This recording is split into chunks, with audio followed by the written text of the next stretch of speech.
Hello everyone, I hope you all are fine.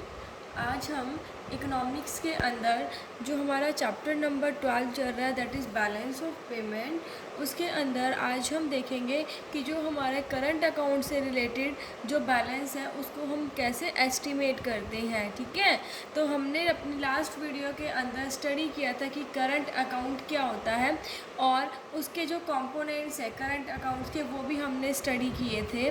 सो आज हम देखेंगे कि करंट अकाउंट का जो बैलेंस है उसको कैसे एस्टिमेट करते हैं। तो देखिए, estimation of balance related to current account, कि करंट अकाउंट का बैलेंस जो है वो हम कैसे एस्टिमेट करेंगे। सो देखिए, balance relating to current account, balance of payment is estimated in terms of 4 parameters. देखिए, जब हम बैलेंस ऑफ पेमेंट के अंदर जब हम करंट अकाउंट का बैलेंस निकालते हैं तो उसको हम 4 पैरामीटर्स के थ्रू निकालते हैं। ठीक है, उसको निकालने के 4 पैरामीटर्स हैं, जिसमें से फर्स्ट है कि जब हम ट्रेड बैलेंस निकाल रहे हो, क्योंकि हमने देखा था कि करंट अकाउंट के अंदर जो हमारा विजिबल ट्रेड है, विजिबल ट्रेड और इनविजिबल, ठीक है, दोनों को कंसीडर करते हैं।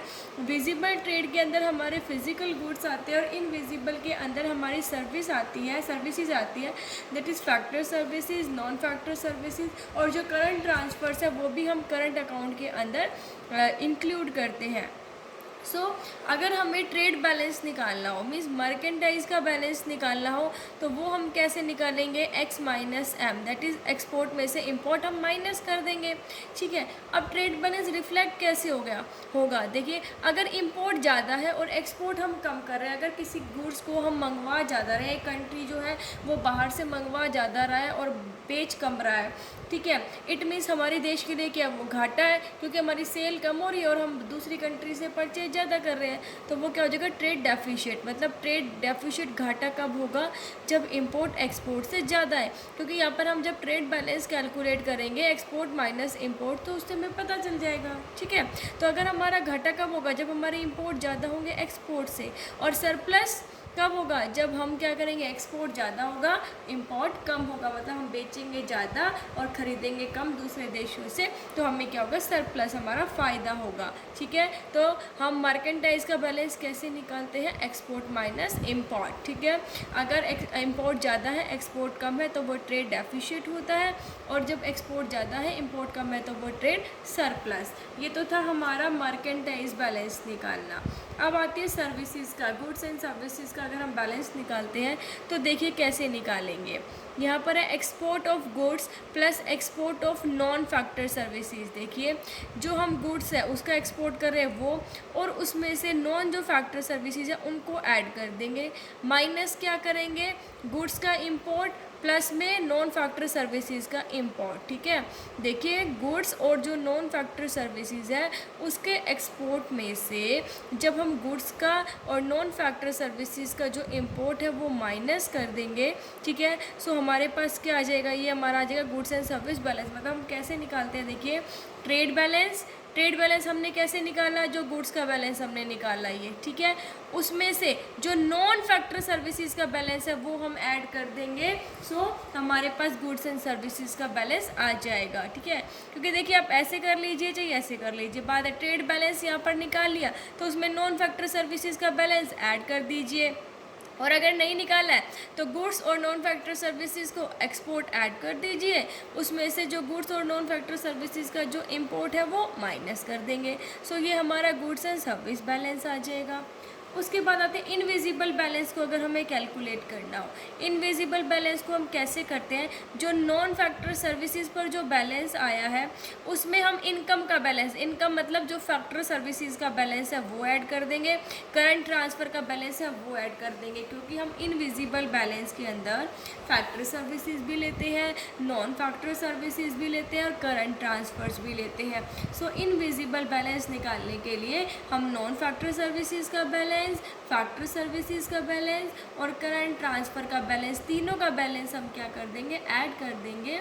सो वो हमारे पास आ जाएगा इनविजिबल बैलेंस। ठीक है, देखिए मर्केंटाइज का आ गया कैसे, export minus import. Goods and services का कैसे निकाला, गुड्स और नॉन फैक्टर सर्विसेज का जो एक्सपोर्ट है उसमें से हम जो गुड्स और नॉन फैक्टर सर्विसेज का इंपोर्ट कर रहे हैं वो माइनस कर देंगे। यही तो देखो, export minus import, merchandise balance X minus M, या तो ऐसे कर लीजिए ट्रेड बैलेंस प्लस में जो फिर जो नॉन फैक्टर सर्विसेज का बैलेंस है उसको ऐड कर दीजिए। ठीक है, उसके बाद इनविजिबल बैलेंस कैसे निकालते हैं, जो हमारे पास नॉन फैक्टर सर्विसेज का बैलेंस है उसके अंदर जो इनकम है, मतलब जो फैक्टर सर्विसेज का बैलेंस है और जो करंट ट्रांसफर्स का बैलेंस है वो हम ऐड कर देते हैं। अब बात आती है करंट अकाउंट बैलेंस की। करंट अकाउंट बैलेंस को हम कैसे करेंगे, देखो जो ट्रेड बैलेंस निकाला वो प्लस में इनविजिबल बैलेंस निकाला ये। ठीक है, क्योंकि करंट अकाउंट के अंदर हम क्या लेते हैं, गुड्स का लेते हैं और हमारे इनविजिबल, देखो विजिबल और इनविजिबल दोनों का बैलेंस लेते हैं। विजिबल के अंदर हमारे मर्केंटाइज गुड्स आते हैं, इनविजिबल के अंदर हमारे factor services, non factor services और करंट ट्रांसफर्स का बैलेंस होता है। सो इसलिए करंट अकाउंट बैलेंस को कैलकुलेट करने के लिए हम ट्रेड बैलेंस के अंदर इनविजिबल बैलेंस को क्या कर देंगे, ऐड कर देंगे, तो हमारे पास करंट अकाउंट बैलेंस आ जाएगा। देखिए while estimated trade balance we consider goods only. जब हम ट्रेड का एस्टिमेट करें ना, ठीक है, जब हम ट्रेड बैलेंस को निकालें तो इसके अंदर हम ओनली गुड्स कंसीडर करते हैं, क्योंकि मर्केंटाइज के अंदर हम मर्केंटाइज हमारे गुड्स होते हैं। तो जब हम ट्रेड बैलेंस निकालेंगे तो उसके अंदर हम किसे कंसीडर करेंगे, गुड्स को।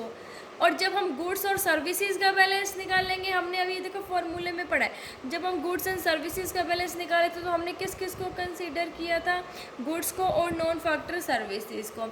और जब हम इनविजिबल बैलेंस निकाल रहे थे इसके अंदर हमने क्या क्या लिया था, जो हमारी नॉन फैक्टर सर्विसेज का बैलेंस है वो, जो हमारी फैक्टर सर्विसेज का बैलेंस है वो, और जो करंट ट्रांसफर्स का बैलेंस है वो। तो ध्यान रखना, जब हम ट्रेड बैलेंस निकालेंगे तो हम गुड्स को कंसीडर करते हैं, जब हम गुड्स एंड सर्विसेज का बैलेंस निकालेंगे तो हम गुड्स और नॉन फैक्टर सर्विसेज को इंक्लूड करते हैं, और जब हम इनविजिबल बैलेंस निकालेंगे तो इसके अंदर हम क्या करते हैं, देखिए जो नॉन फैक्टर सर्विसेज का बैलेंस है वो, जो फैक्टर सर्विसेज जो इनकम, ठीक है, इनकम पर जो बैलेंस है वो ऐड कर देंगे, और जो करंट ट्रांसफ़र है उनका बैलेंस हम ऐड कर देंगे, तो ये हमारे पास इनविजिबल बैलेंस आ जाएगा। सो हमने देखिए, हम अगर हमें करंट अकाउंट से रिलेटेड जो भी बैलेंस निकालना है उसके अंदर मर्केंटाइज का निकालना है, मतलब ट्रेड का निकालना है, तो एक्सपोर्ट माइनस इम्पोर्ट, इम्पोर्ट ज़्यादा होते हैं एक्सपोर्ट कम होते हैं तो डेफिशिएट होता है, एक्सपोर्ट ज़्यादा होते हैं इम्पोर्ट कम होते हैं तो सरप्लस होता है। गुड्स एंड सर्विसेज का बैलेंस निकालना हो तो गुड्स और नॉन फैक्टर सर्विसेज के एक्सपोर्ट में से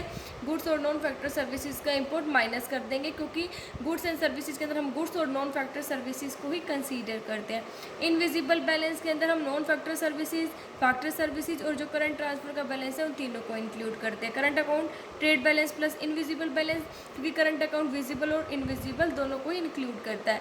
सो ये था हमारा कि हम जब करंट अकाउंट से रिलेटेड बैलेंस निकालेंगे तो उसे हम कैसे एस्टिमेट करेंगे। आई होप सबको समझ आ गया होगा। Thank you, stay safe, stay home.